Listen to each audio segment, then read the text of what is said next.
AV and ADAS regulatory roadmap. Melissa Froelich is the government relations senior manager at Aurora. She's got a great background that includes House of Representatives, chief counsel for the Consumer Protection and Commerce Subcommittee. You've assembled a great panel. I'm going to get out of your way as you introduce your fellow panelists, Cherilyn and Cara. Thanks so much, Melissa. It's all yours. Thanks so much, Charlie. Hi. My name is Melissa Froelich, as Charlie mentioned, and I'm excited to be here at the World Safety Summit talking about the future of innovation policy and autonomous vehicles. First, I'd like to thank the whole Velodyne team, and in particular, Marta Hall and Sally Franklin for bringing us all together today. Today, I'm with the self-driving startup Aurora that you may have heard of, and our mission is to deliver the benefits of self-driving technology safely, quickly, and broadly. Now, in a previous life, I was very lucky to serve on Capitol Hill and work with our two distinguished panelists joining me today for the discussion. So we've got Sherry Pascoe, who's senior professional staff member at the U.S. Senate Committee on Commerce, Science, and Transportation for Chairman Wicker, and Kara Fischer, who's senior counsel on the U.S. Senate Committee on Commerce, Science, and Transportation for Ranking Member Cantwell. Thank you both so much for joining me today. And I thought we could dive right in. The title of the panel, as Charlie mentioned, is AV and ADAS Regulatory Roadmap. Now, I know we all use acronyms as much as the next person, but there's a lot of questions, and the previous panel went into this about what is a fully self-driving car and what is fancy cruise control. So in the context of your roles, it would be great if you could give us a little bit of background about yourself and from how your position you see the differences between these terms and technology, and how legislation and regulation are approaching these important differences. Thanks, Melissa, for the introduction, and thanks to Velodyne for inviting me to participate today. As Melissa mentioned, I'm with the Senate Commerce Committee. I work for its current chairman, Senator Roger Wicker. And we have a wide jurisdiction over a number of issues involving interstate commerce, from everything from transportation, technology, space, even time. And so we're kind of well positioned to respond to innovation unfolding across several sectors. And we've spent a lot of time the past several years kind of exploring some of the policy issues associated with automotive technologies like ADAS and AVs. And I thought I'd start, I actually had some really recent personal experience with ADAS. I just purchased a new car over the weekend, and it's beautiful. I showed it to Kara yesterday because I was like, she has to see this too. But it's like all high tech, has all the cool, the new screen. It has every single ADAS feature available, AEB, lane keeping, adaptive cruise control. It even, I can voice control my seat warmers. I didn't know I needed that in my life, but, now I think that Kara and I need to work on making sure that that is a necessity and available to all consumers. It basically drives itself, except, the dealer was very clear that it doesn't. I mean, these technologies have such a huge benefit for safety, but they are by definition driver assistance technologies. And so, thankfully, the dealer did point out that, as the driver, I am the one responsible for all the driving functions of the vehicle. And I believe that it is incumbent upon kind of manufacturers to educate their customers on the benefits and limitations of these technologies. There has been, some discussion amongst policymakers about kind of the need to improve consumer education and, develop a common terminology for some of these technologies so that drivers understand, all of the really great, wonderful benefits of them, but also some of their limitations. Yeah, I would echo what Sherry said. I did really enjoy seeing her new car. As someone whose most recent car was from 2005, it was a completely new environment for someone like me.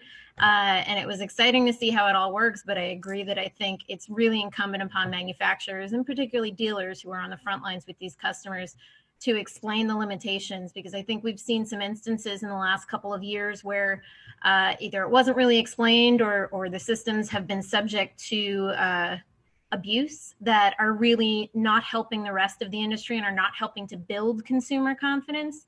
And frankly, I think the more ADAS features that consumers can be comfortable with and confident in, that's going to lead to increased confidence in more highly automated vehicles and technologies. You know, it's like going from 0 to 100 is a huge leap for people, but the more comfortable they are with the things that are on their cars right now, or that could be standard on their cars very soon after, I think is really going to help get people more comfortable with the terminology, with the limitations, leading to further acceptance. That's really helpful. And actually, I love that we have both the spectrum of, we see the average age of cars on the road, right, increasing every year, to all of the really awesome new technology. I'm in the same boat as Sherry. I recently bought a car, and it was pretty interesting after having been in a 1997 vehicle prior to that. They're like spaceships, aren't they? Right. I think it's a very apt analogy until you actually hit the space part.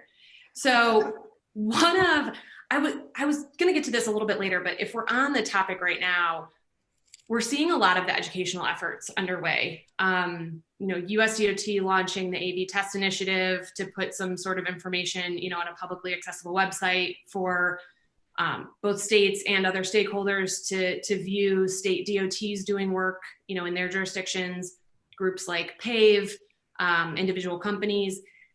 How are you both thinking about that with respect to, there's this highway debate that's going to come up next year, right? Timing always TBD, but do you see consumer education as part of that debate? Or do you think that we're still in a place where we're learning so much about this technology that, maybe it's not quite right for the next big highway reauth safety title?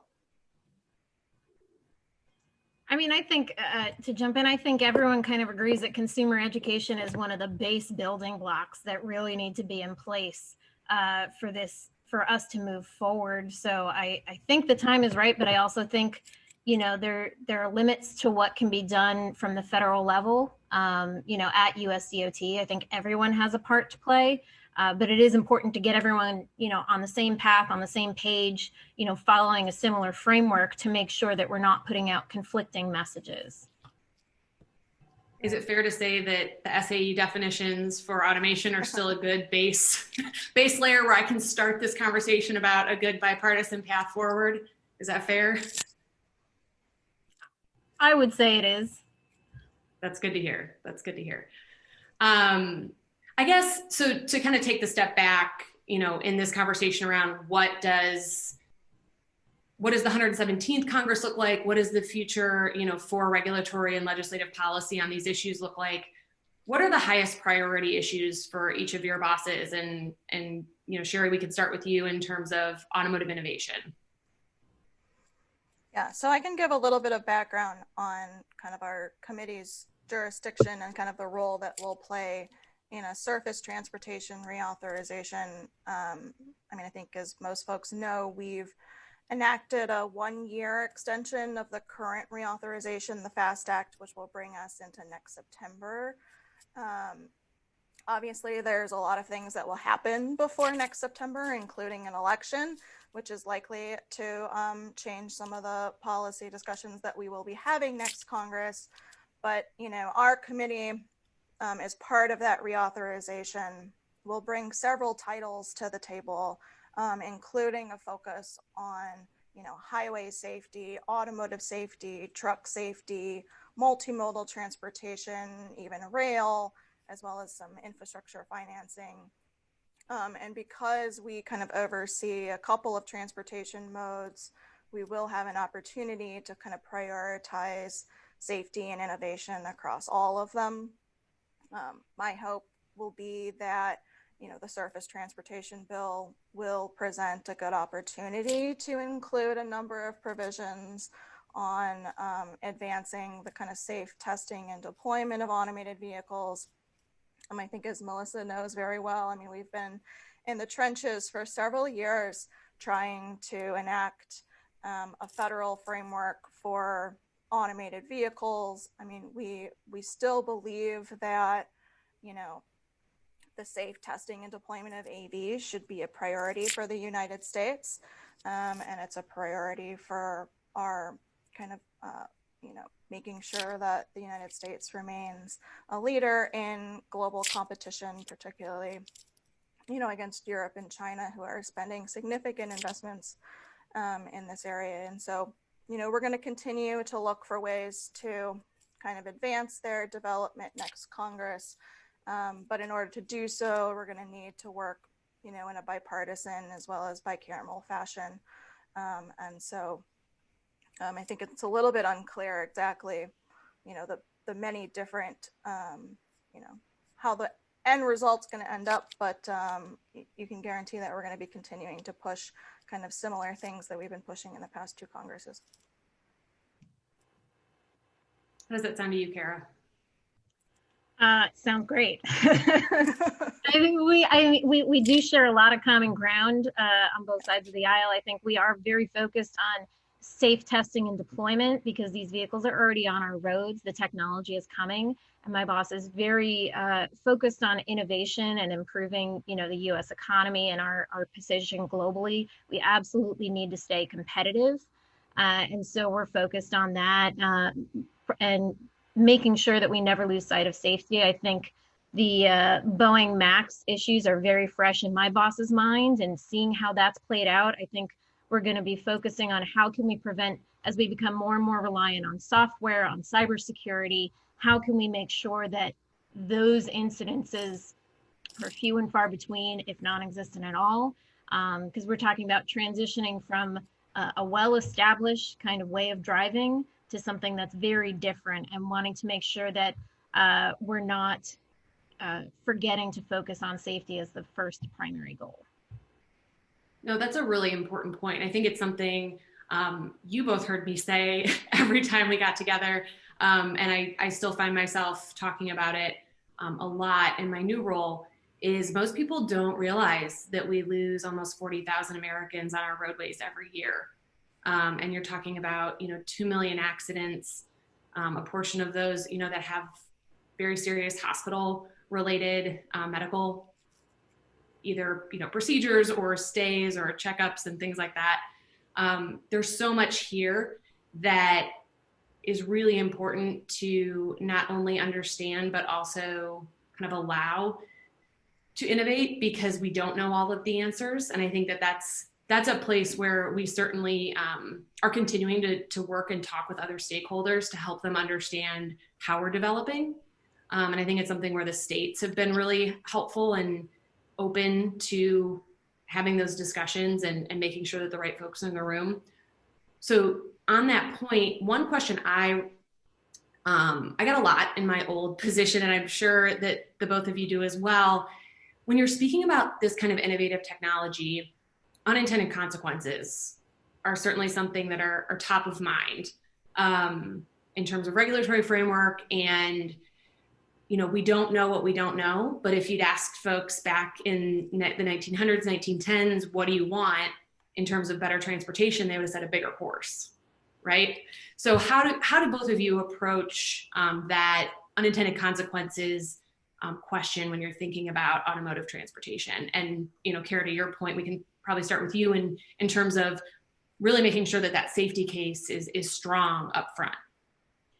Yeah, I think an important aspect of addressing that is looking at the individual manufacturers, because obviously we have, you know, lots of different people taking different approaches.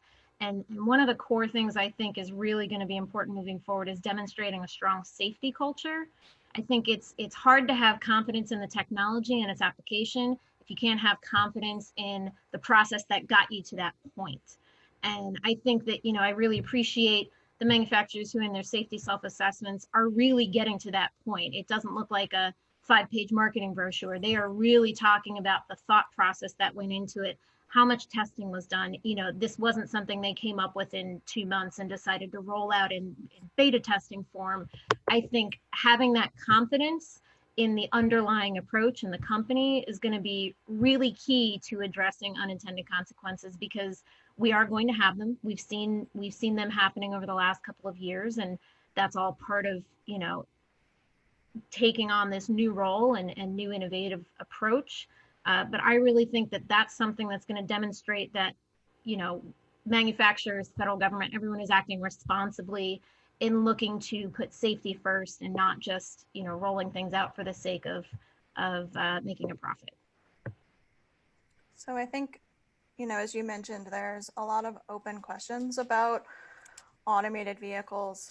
You know, there's obviously technical challenges, which seem to be perhaps the easiest compared to the regulatory and liability challenges that these technologies face, you know, in addition to kind of open questions about, you know, how AVs are going to impact other sectors, like relationship with law enforcement, relationship on insurance, on, you know, other transportation sectors like the rail sector. And there's a lot of questions that I think sometimes stakeholders think that we need to have answers to every question before we can put AVs on our road. And so we've been, you know, as we've been working on legislation for the past several years, we've tried to have a pretty consultative process with, you know, dozens, if not hundreds of stakeholders to try to understand, you know, how AVs may impact them, what their concerns may be. And I think it's all about, you know, making sure that there is a transparent process, as Kara mentioned, coming from the manufacturers, you know, making sure that, you know, the safety benefits of AVs are kept at the forefront of everyone's mind when we're having discussions about, you know, potential challenges with these vehicles.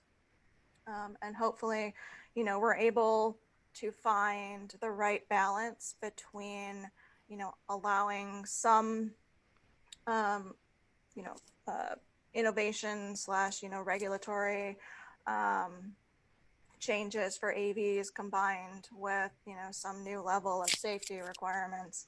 That balance, obviously, I don't think is set and will probably never be set, but we continue to kind of work towards, you know, trying to find that right balance. That makes a lot of sense. And I think you're right to kind of take on the head on, right, that we won't know the answers to all of the questions. And that actually, one, is probably okay. And two, I think there's a lot to learn. One of the things that I really enjoyed, and it sounds like when you guys describe the jurisdiction of your committee, is the breadth of where I worked at the Energy and Commerce Committee and where you all work, and you see the interplay of a lot of these issues. And if you get too far down in the weeds, right, with some transportation policies, it's nice to come back up and say, you know, as we look at general product liability law, like, how does this apply? Are there questions, or are we, you know, do we actually have a system that's integrated a lot of new technology development over the decades, and we can kind of lean on that as we see what the path forward looks like. So I think it's a really interesting perspective. So to that end of finding, you know, a path forward and things that we have in common, there were a couple pieces of our respective bills for our bosses that were pretty in line and pretty lockstep. And then there were certainly places where there was a lot of debate that continues. Do you see a path now that we've seen NHTSA engage in the exemption process? Do you see a path forward for some of the pieces where there are kind of these existing limits in federal law for the number of vehicles that can be manufactured, you know, under an exemption? As you think through, like, how do we build a bridge, you know, over the course of the next, like, pretty extended period of time as we figure out what the actual business cases look like, right, for a variety of competitors versus finding our way, you know, through this really important R&D safety case building, you know, immediate time period? I'm gonna let Kara answer that one. No, I think I'll let Sherry, who's in the majority, answer that one. Okay, so I'll try. I mean, I think, as I said, a lot of this is going to depend on the election and kind of where things shape up for next Congress. But I think, you know, like you said, there are things that were in the bills that are quote unquote easier than some of the other sections. But I wouldn't necessarily say that there's full agreement on anything. But that's not to say that to pass legislation through Congress that you need, you know, every single elected member to agree. But I think what we're trying to do is we are trying to find agreement between most members and the vast majority of Congress. You know, I think with respect to exemptions, I mean, I think my view and I think the view of some of the senators that, you know, have sponsored legislation on EVs is that, like, they do provide a really good case for gathering additional data, making sure that there is some additional oversight from DOT, because the secretary does have to approve these vehicles, unlike, you know, AVs that meet current FMVSS, which are not approved by the secretary. But on the other hand, and, you know, they are fully discretionary. And so we think that, you know, there's still going to be an equivalent level of safety to allow these, you know, AVs to go forward. But we still hear concerns from some members and from some consumer advocates that, you know, they have concerns with exemptions. They are concerned with putting out vehicles that are not subject to federal motor vehicle safety standards, and would continue to have those concerns until those standards are either updated or there's new standards set that govern the actual automated driving system and the safety associated with that system. Given that we are, you know, years, if not decades off from a full suite of kind of new safety standards, you know, we continue to believe that we should allow testing to continue now as we kind of continue gathering data. I agree that I think we need to make sure we're getting real world data, especially as these vehicles are going to be expected to encounter lots of new and unintended obstacles. They need to be able to function, and that's going to be based on data that's been collected. But I also think we're very wary of overwhelming a particular area with a number of vehicles that maybe aren't as fully tested, but absolutely agree that we need to continue testing, need to continue doing so in a safe manner.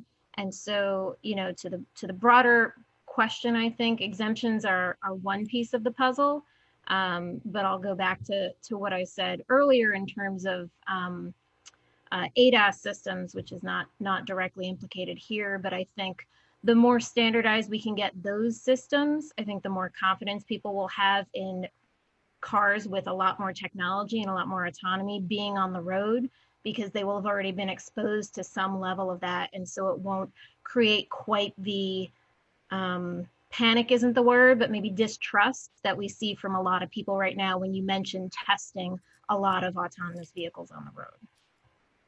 No, that makes sense. And I appreciate you both for taking the question. And I think for the broader audience, it's interesting to hear kind of how both of your bosses think about these issues, because they do get, you know, included in a much larger debate around certain issues. And so I think that's such a critical component of how we move forward, and then how we also think about, at least how I think about how we speak about what we're working on. And honestly, it's been really interesting. I think there's a lot of engagement at the local level from folks that care a lot about pedestrian safety and cycling safety and all these different pieces that, you know, at least it was nice to hear from the national groups, but now being on the ground in Pittsburgh, it's actually great to see that that's like really what's happening around the country. So I really appreciate both of your views on that. I think we're coming up pretty close on time, and I would like to get one fun question in. Where would both of you go in a self-driving car if and when you can just hop in yours or order one up? Gosh, anywhere. COVID or in regular times? I think that might be a different answer. You can say to your own secluded, COVID cleaned mansion on a beach. Like any answer is totally, there's no boundaries here. This is just for fun.